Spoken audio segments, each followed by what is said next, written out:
3.5 मुहूर्तांपैकी एक पूर्ण मुहूर्त असलेला गुढीपाडव्याचा सण आता अगदी जेमतेम 3-4 दिवसांवरती आलेला आहे।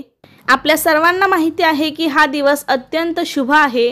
त्यामुळे या दिवशी तुम्ही कोणत्याही नव्या गोष्टीची सुरुवात करू शकता। सोने खरेदी करणे या दिवशी अत्यंत शुभ मानले जाते। त्यासोबतच घर, गाडी खरेदी किंवा या दिवशी तुम्ही मोठ्या प्रमाणावर गुंतवणूकही करू शकता। गुढीपाडवा हा आपल्या हिंदू नवीन वर्षाचा पहिला दिवस असतो। चैत्र महिन्यातील शुक्ल प्रतिपदेला गुढीपाडवा साजरा केला जातो। या दिवशी घरोघरी उंच गुढी उभारली जाते। गुढी कशी उभारावी, गुढीची पूजा कशी करायची याचा सविस्तर व्हिडिओ आपल्या चॅनेलवरती आलेला आहे, तो तुम्ही पाहू शकता। तर आजच्या व्हिडिओमध्ये मी तुम्हाला गुढीला कोणकोणते नैवेद्य आपल्याला दाखवायचे आहेत, कोणत्या नैवेद्याचा या दिवशी खरा मान असतो, असे काही मुख्य नैवेद्य आहेत की ज्यामुळे गुढीची पूजा अपूर्ण राहू शकते। तर अशी नैवेद्याबद्दल संपूर्ण माहिती मी तुम्हाला आजच्या व्हिडिओमध्ये देणार आहे। त्यासाठी व्हिडिओ शेवटपर्यंत पहा, जास्तीत जास्त लोकांना शेअर करा आणि त्याआधी चॅनेलला सबस्क्राइब करायला विसरू नका।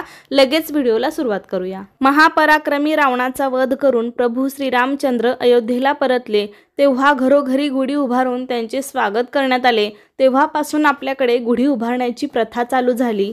गुढी उभारण्यासाठी बांबूची उंच काठी घेतली जाते। काठी स्वच्छ करून काठीला रेशमी वस्त्र बांधले जाते।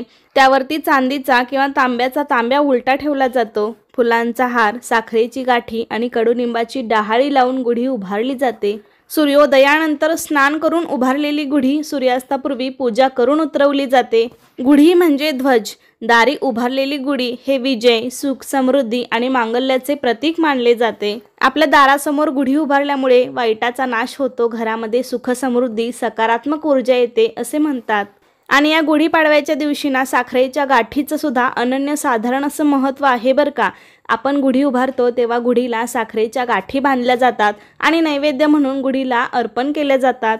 या दिवशी आपण गुढीपाडवा साजरा करण्यासाठी किंवा गुढी उभारताना गुढीला साखरेची माळ म्हणजे साखर गाठी मात्र अवश्य बांधायची आहे। या दिवशी या साखर गाठीचं खूप मोठं महत्त्व आहे। एक वेळ तुम्हाला फुलांचा हार नाही मिळाला तरी चालेल, मात्र साखर गाठी अवश्य बांधा।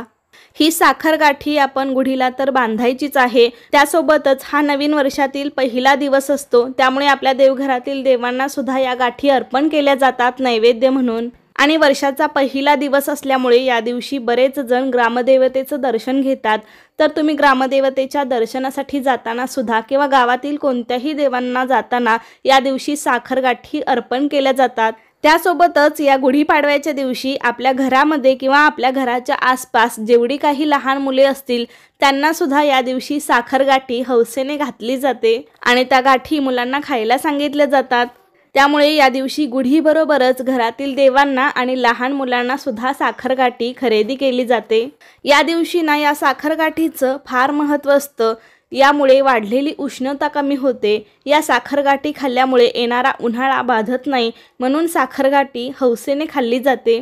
अशा प्रकारे या साखर गाठीचं महत्त्व तर आहेच, पण त्याबरोबरच गुढीला अर्पण करण्यासाठी आणि नैवेद्य म्हणून आपण या दिवशी साखर गाठी मात्र अवश्य गुढीला बांधायची आहे। त्यानंतर या दिवशी गुढीला दाखवायचा मुख्य नैवेद्य म्हणजे भिजवलेली हरभऱ्याची डाळ आणि कडुनिंबाचं सेवन। या दिवशी ना 1 ते 2 तास भिजवलेली हरभऱ्याची डाळ, त्यामध्ये थोडासा बारीक केलेला गूळ आणि या ऋतूमध्ये ना कडुनिंबाला बहर आलेला असतो, तर कडुनिंबाची पांढरी फुले यामध्ये घालायची आहेत किंवा पानं पण घालू शकता आणि ते सर्व मिक्स करून याचा नैवेद्य गुढीला दाखवला जातो।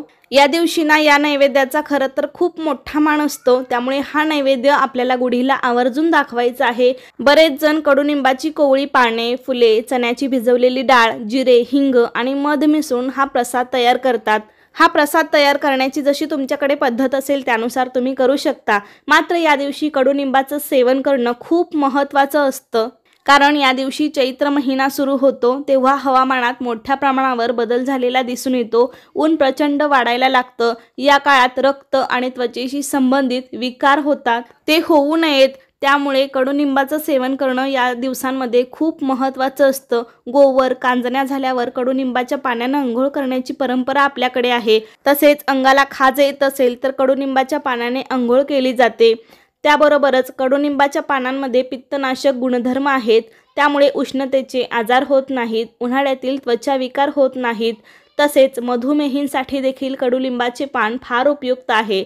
त्यामुळे या गुढीपाडव्यापासून 5 दिवस कडुलिंबाचा रस जर आपण सेवन केला तर आपलं आरोग्य निरोगी राहण्यास मदत होते। कडुनिंब ही एक औषधी वनस्पती आहे आणि आयुर्वेदामध्ये सुद्धा कडुनिंबाचं खूप मोठं महत्त्व आहे।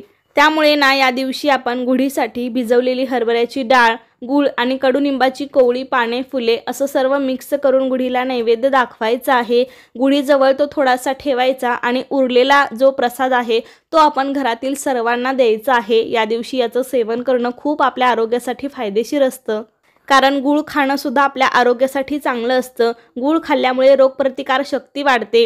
गूळ खाल्ल्याने ॲसिडिटीची शक्यता कमी होते। गुळातील खनिजे, कर्बोदके आणि पोषक घटक हवामानातील बदलामुळे होणाऱ्या श्वसनाच्या आजाराशी संबंधित लढण्यास मदत करतात। गुळाचे सेवन केल्याने शरीरातील रक्त वाढते। अशा प्रकारे कडुनिंब आणि गुळात अनेक आरोग्यदायी गुणधर्म आहेत जे आपल्या आरोग्यासाठी अतिशय फायदेशीर आहेत।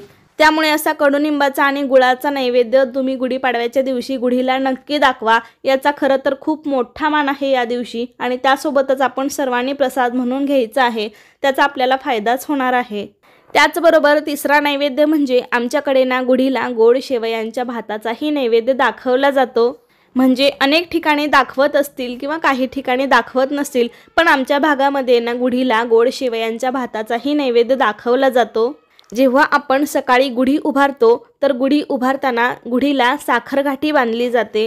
गुढीची पूजा झाल्यानंतर सकाळी गुढीला भिजवलेली हरभऱ्याची डाळ, कडुनिंबाची फुले, पाने आणि गुळाचा नैवेद्य दाखवला जातो। घरातील सर्वांना प्रसाद दिला जातो आणि त्यानंतर काही वेळानंतर गुढीला गोड शेवयांच्या भाताचा नैवेद्य दाखवला जातो। आणि मग दुपारी जेव्हा तुमचा स्वयंपाक होईल तेव्हा प्रत्येक घरामध्ये पंचपक्वानाबरोबरच गोडाधोडाचंही जेवण केलं जातं आणि त्याचाही नैवेद्य गुढीला दाखवला जातो। या दिवशी गुढीपाडवा असतो आणि आपल्या मराठी नवीन वर्षाचा पहिला दिवस असतो आणि गुढीसाठी म्हणून या दिवशी बऱ्याच ठिकाणी पुरणपोळी केली जाते। आमच्या भागामध्ये सुद्धा या दिवशी पुरणपोळीचाच नैवेद्य गुढीला दाखवला जातो। मग त्यामध्ये काही जण पुरणपोळी करतात, काही जण श्रीखंडपुरी करतात किंवा काही जण वेगवेगळ्या पंचपक्वानांबरोबरच गोडाधोडाचंही वेगवेगळे पदार्थ बनवतात। तसं तर तुम्ही तुमच्या पद्धतीनुसार, तुमच्या आवडीनुसार करू शकता, मात्र या दिवशी गोडाधोडाचं नक्कीच काहीतरी बनवा। मग तुम्ही श्रीखंडपुरी बनवली असेल, पुरणपोळी बनवली असेल किंवा इतर कोणताही पदार्थ बनवला असेल तर त्याचा गोडाधोडाचा नैवेद्य सुद्धा आपल्याला या दिवशी गुढीला आवर्जून दाखवायचा आहे। कारण गुढी हे विजय, सुख, समृद्धी, शुभाचं, मांगल्याचं प्रतीक आहे। हा फक्त सण नसून एक आशेचा किरण आहे, नवी सुरुवात आहे। त्यामुळे आपण गुढीची विधिवत अशी पूजा करून गुढीला योग्य तो नैवेद्य दाखवायचा आहे। तर आत्ता मी तुम्हाला गुढीला काय काय नैवेद्य दाखवायचे आणि त्याचं महत्त्व पण सांगितलं। त्यामुळे येत्या गुढीपाडव्याला तुम्ही सुद्धा तुमच्या गुढीला असे सगळे नैवेद्य दाखवा।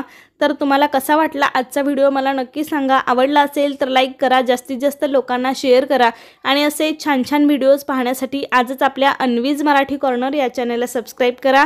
धन्यवाद।